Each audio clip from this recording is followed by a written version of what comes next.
Bien, queridos hermanos y amigos, en esta oportunidad te quiero compartir un pequeño pensamiento, una pequeña meditación acerca de algunos personajes bíblicos de los cuales no tenemos tan en cuenta nosotros a menudo, pero que son tan importantes como aquellos que han sido más destacados, más resaltados, a los cuales nuestra memoria siempre apela a tenerlos más presentes por sus características, por su obra, por su servicio al Señor.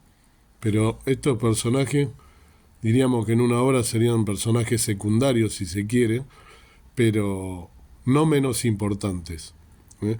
Y aclaro que en realidad este video nace de haber visto una transmisión en el canal Luz del pastor Juan Pablo Bongarra, en una entrevista a otro pastor, a Juan Manuel Sierra, a José Manuel Sierra, de Tenerife, a quien yo admiro mucho, porque son pastores fieles a la palabra del Señor, que hoy en día no hay mucho, no, escasean.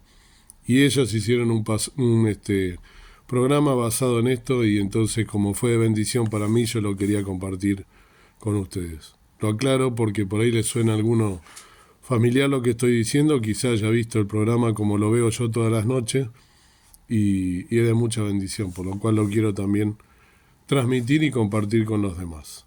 Dicho esto, comenzamos con algunos de estos personajes. Por ejemplo, Diótrefes, ¿sí? Diótrefes está en 3 Juan 1:9.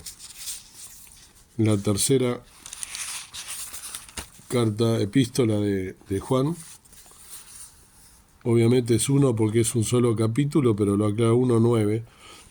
Dice así: yo he escrito a la iglesia, mas Diótrefes, que ama tener el primado entre ellos, no nos recibe. Diótrefes era un personaje que en este caso es negativo. Nosotros vamos a encontrar personajes que son negativos y otros que son positivos. En este caso, Diótrefes tiene un afán de protagonismo, ¿no? Estaba dentro de la iglesia, no es que estaba afuera, sino que es más grave todavía porque él estaba dentro de la iglesia. Y esto lo podemos encontrar en nuestro día tranquilamente. Sucede que hay personas dentro de la iglesia que hacen daño, como Diótrefes, ¿sí? Él representa a aquellas personas que lo único que hacen es poner palos en la rueda, aquellas personas que no ayudan, sino que están todo el tiempo poniendo problemas, ¿no? en lo que es la obra del Señor. Él, fíjense hasta qué punto que menciona la palabra en otros versículos que a los creyentes, ¿no? les prohibía el ejercer la hospitalidad. O sea que es un ejemplo a no seguir. El espíritu de Diótrefes está, ¿no? Latente en las iglesias. Por ejemplo, hay muchos inclusive pastores, ¿no? o líderes de las iglesias que buscan ser reconocidos, ¿no? Que lo que quieren es estar en primera plana, en el cartelero, en otras bambalinas, sino en el cartelero, que quieren sobresalir y que quieren nada más que lo único que les interesa es que se esté todo el tiempo hablando de ellos. Tener el protagonismo total, salir en todas las fotos, ¿no? Como dice también el pastor Sierra. Así que este es un ejemplo a no seguir, Diótrefes. Y ahora otro personaje tampoco tan conocido, Alejandro el Calderero. Calderero es aquella persona que trabaja el hierro, ¿sí? Y a él lo podemos encontrar en 2 Timoteo 4, 2 Timoteo 4, del 14 al 16. Dice así la palabra del Señor: Alejandro el calderero me ha causado muchos males. El Señor le pague conforme a sus hechos. Guárdate tú también de él, que en grande manera ha resistido a nuestras palabras. En mi primera defensa ninguno me ayudó. Antes me desampararon todos, no les sea imputado. Fíjense, el apóstol Pablo aconsejando a su hijo espiritual, a Timoteo, en su segunda carta, diciéndole que se cuide de este personaje de Alejandro el Calderero, ¿no? Y y cuántos Alejandro el Calderero hay, ¿no? Que hacen problema dentro de la obra del Señor. En 1 Timoteo 1:20, inclusive también el apóstol habla, es llamativo que en la misma carta hable de un Alejandro, así que es factible que esté hablando del mismo personaje, ¿no? En 1:20 dice, de los cuales son Himeneo y Alejandro, los cuales entregué a Satanás para que aprendan a no blasfemar. ¿Qué significa acá? Que este personaje lo que hace todo el tiempo es blasfemar, difamar, hablar mal de este Pablo, de este siervo del Señor, y le está diciendo a Timoteo que se cuide de él porque es peligroso, ¿no? ¿Cuántos Alejandro el Calderero hay, ¿no? En la obra del Señor, lamentablemente. ¿Cuánta gente hay que lo único que hacen es molestar y no dejar crecer la obra del Señor? Y le está diciendo justamente Pablo, con la autoridad que tiene a Timoteo, que se cuide de él o de todos los personajes que son similares a ellos. Es decir, mencioné 2 personajes que no son dignos de imitar. Ahora te quiero llevar a otro personaje, Euticho o Eutico, ¿sí? En los Hechos de los Apóstoles, capítulo 20, versículo 9, se lo menciona, ¿sí? 29 dice así, y un mancebo llamado Eutico, que estaba sentado en la ventana, tomando de un sueño profundo, como Pablo disputaba largamente, postrado del sueño, cayó del 3er piso abajo y fue alzado muerto. Esta historia es muy conocida, la habrás escuchado en algún momento. Pablo estaba hablando y estaban en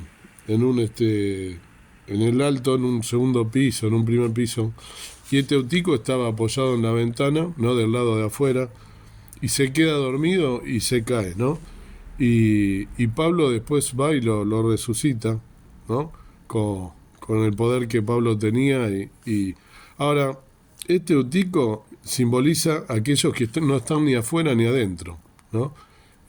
Aquellos que en la obra no se comprometen, aquellos que dicen, pero yo no sé en qué ayudar, no tengo dones, no puedo ayudar a nada, no sirvo para nada.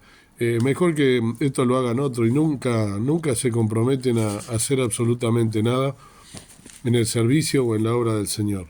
Es triste, ¿no? Este tipo, pero hay muchos en las congregaciones de esta gente. Son estas personas que van y pasan sin pena ni gloria.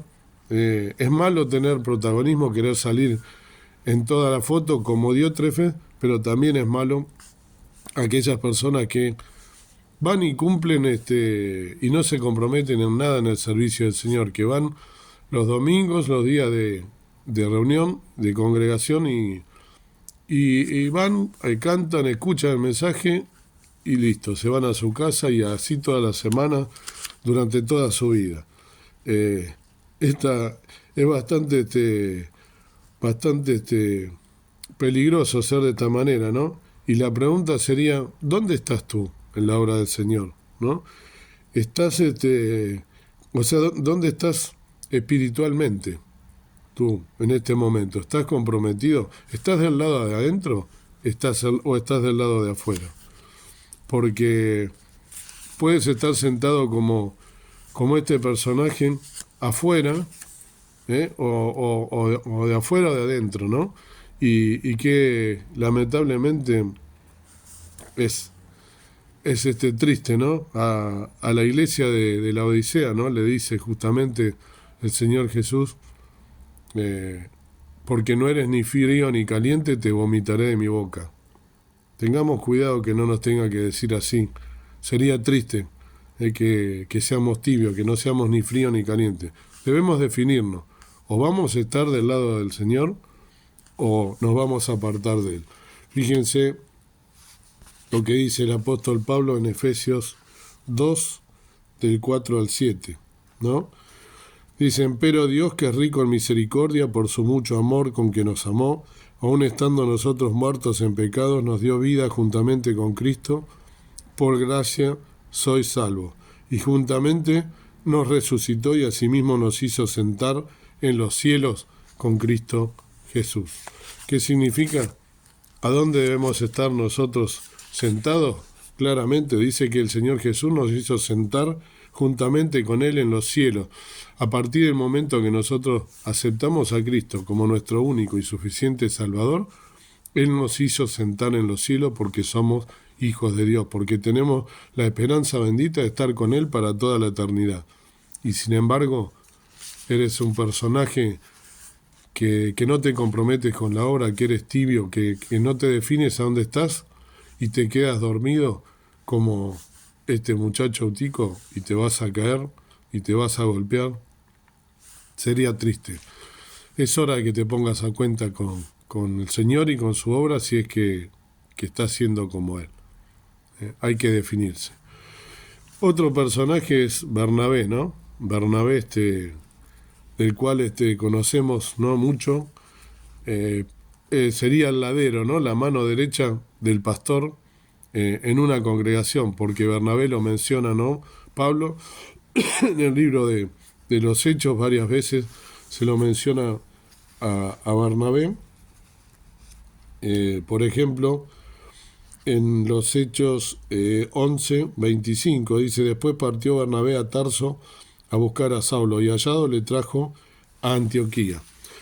Bernabé es digno de imitar. ¿Por qué? Porque es una persona que él fue el que se la jugó por Pablo. Pablo no hubiese sido quien fuese, quizás si no hubiese tenido un Bernabé a su lado, porque recordemos que Pablo, Saulo de Tarso, cuando él comenzó, era perseguidor de la iglesia, perseguidor de los cristianos, y después sabemos la conversión de Saulo cómo fue, ¿no? Que se encuentra esa luz a Jesús directamente, ¿no?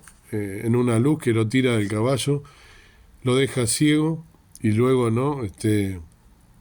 A partir de ese momento se transforma su vida y es un siervo impresionante en la obra del Señor. Pero él, recordemos, no pasemos por alto que Bernabé fue fundamental, porque Bernabé se la jugó por Pablo, porque le tenían miedo todas las personas de si Saulo estaba fingiendo, porque todavía era Saulo, después pasa a ser Pablo, y tenían miedo de que nos matara. Entonces Bernabé fue el único que se la jugó por Pablo, y después, bueno, tienen ellos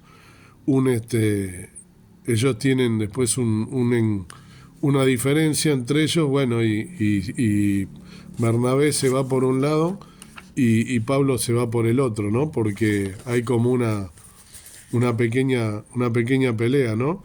Entre ellos. Hay una disensión y entonces Pablo se va con Lucas, ¿no? Y Bernabé se va con Marcos, a quien le dio una nueva oportunidad. Por lo tanto, Bernabé es digno de imitar, ¿no? Porque es tan importante, ¿no?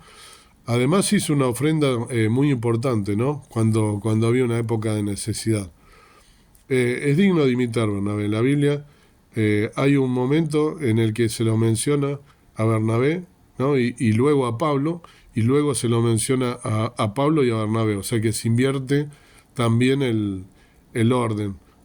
O sea que Pablo pasa a ser protagonista principal, si se quiere, y Bernabé, lo cual habla muy bien de Bernabé, porque él es una persona muy humilde, que él siguió apoyando a Pablo en todo lo que él hizo, en todo su apostolado. Fue un hombre fundamental en la vida del apóstol Pablo.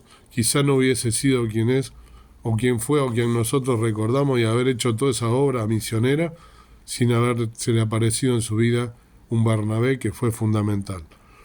Y todo dice, ¿no? Un pastor muy conocido dice que todo pastor en un rebaño necesita un perro, ¿no? Para conducir su rebaño. O sea, la figura es qué importante, ¿no? Tener un perro que ayuda al pastor a dirigir a las ovejas al redil, ¿no? Lo hemos visto, bueno, en alguna película, algunos lo hemos visto, inclusive esto en vivo y en directo. Por lo cual, qué importante que es Bernabé, ¿no? Otro personaje una mujer en este caso, Dorcas o Tabita. En Hechos 9:36 se la menciona.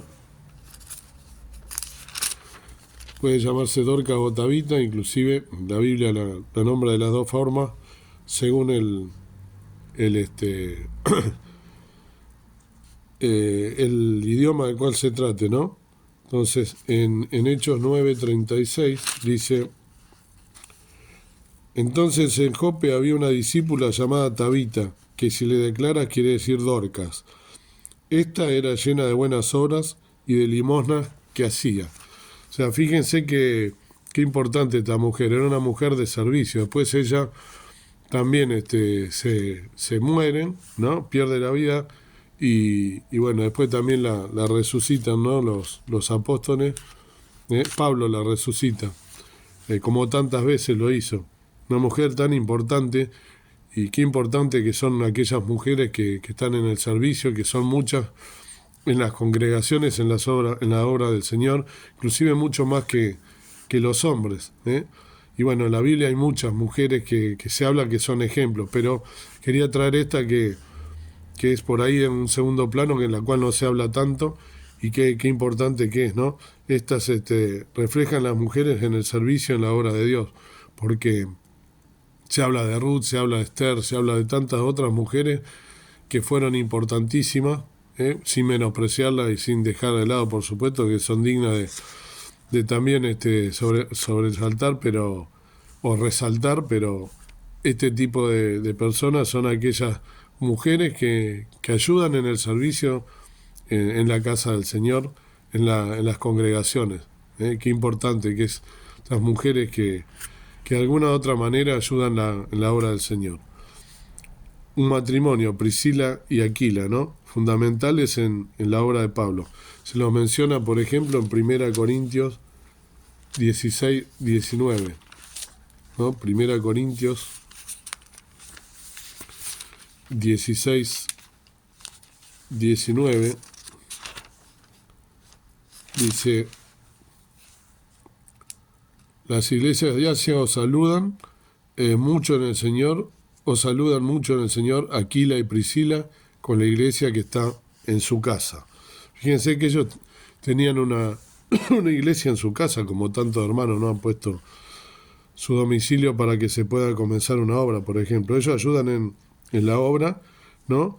E inclusive son personas que han corregido a algunos hermanos, como Apolos, por ejemplo, en alguna oportunidad se lo menciona que le han hecho una corrección de algo que estaba equivocado. Qué bueno que es aquellos matrimonios que se entregan en la obra y que juntos trabajan en la obra del Señor. Qué importantes que son, ¿no? Pues muchas veces hay una mujer que ayuda mucho en el servicio y el marido, el esposo no, o viceversa, el esposo es quien trabaja y la mujer no se compromete mucho con la obra. Qué importante sería tener todos los matrimonios, y qué bendecidos, ¿no?, que van a ser los matrimonios cuando ambos trabajan juntos, inclusive en la obra del Señor, como este matrimonio, Priscila y Aquila, y qué importante que fueron en el ministerio de Pablo. Y de Apolos también, porque lo corrigieron, ¿no?, en un momento. Y también habla de la humildad de Apolo, porque Apolo podría haberlos mirado de costado y decir: ¿quiénes son ustedes? Yo soy Apolo, soy el gran Apolo. Sin embargo, Apolo aceptó la corrección. También habla muy bien de Apolo, que él aceptó esa corrección y bueno, hizo un cambio, ¿no?, aceptando. ¿Cuántas veces los líderes, los pastores, aquellos que tienen un lugar más destacado en las congregaciones, no aceptan alguna corrección o alguna sugerencia y te miran de arriba, ¿no?, pensando que ellos son los protagonistas principales en una congregación? Y qué mal que está, ¿no? Porque si algún hermano, ¿no?, con amor, con cariño y con la guía del Espíritu Santo hace una corrección, está cumpliendo con lo que dice la palabra del Señor, que es: cuando hay algo mal, nosotros tenemos la obligación de decirlo, siempre con amor, siempre, pero con firmeza también.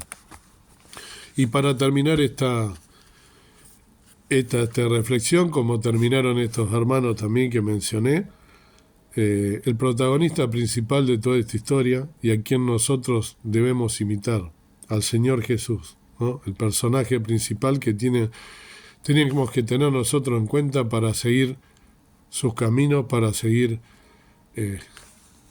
todo su ejemplo que nos ha dejado escrito, plasmado en este libro precioso, sagrado, divino, en la Biblia, en la Sagrada Escritura. La persona que debemos imitar todo el tiempo, en todo lo que hagamos, pedir su guía, aquel que vino al mundo siendo Dios mismo, se humanó, murió en una cruz injustamente, el justo se cargó con todo nuestro pecado, el peso de nuestro pecado sobre su cuerpo, muriendo en una cruz por cada uno de nosotros, deshaciendo nuestros pecados. Digno de seguir el Señor Jesucristo, el único sin pecado, sin mancha, sin errores, humilde, manso, una persona sumisa, se anonadó a lo sumo y vino a morir por cada uno de nosotros. Que podamos, sobre todos los personajes, pensar cuál de todos estos personajes queremos ser en la obra, pero que cuando tomemos una decisión, sobre todo, que busquemos la guía de nuestro Señor Jesús, aquel que nos dejó con su ejemplo, cómo debemos nosotros de manejarnos, cómo debemos nosotros de conducirnos en nuestra vida espiritual, en nuestra vida, en nuestra congregación, y tomando también un lugar especial en la obra, siendo humildes, pero sirviendo al Señor con alegría, porque eso es lo que nos menciona, comprometiéndonos con la obra del Señor. Que Dios nos ayude. Amado Padre Celestial, venimos con nacimiento de gracias ante tu presencia, gozoso en el corazón por haber podido realizar una meditación más, viendo todos estos personajes, algunos no tan conocidos, pero que nos dan una idea de cómo debemos nosotros conducirnos, sobre todo buscando el ejemplo del Señor Jesús en nuestras vidas, que es el digno de imitar, el único que debemos imitar siempre y buscar y pensar cómo Él se conduciría en tal situación. Aquel que vino a morir por nosotros en la cruz del Calvario, que dio su vida, qué menos que nosotros servirlo con alegría, con humildad y también dejando todo en cada una de nuestras congregaciones al servicio de la obra para que la gloria y la honra de nuestro Señor Jesús y de su nombre sea glorificado. Gracias te doy por todo y danos un día victorioso. Perdona mis pecados. En el nombre precioso de Cristo nuestro Salvador. Amén. Que Dios nos bendiga.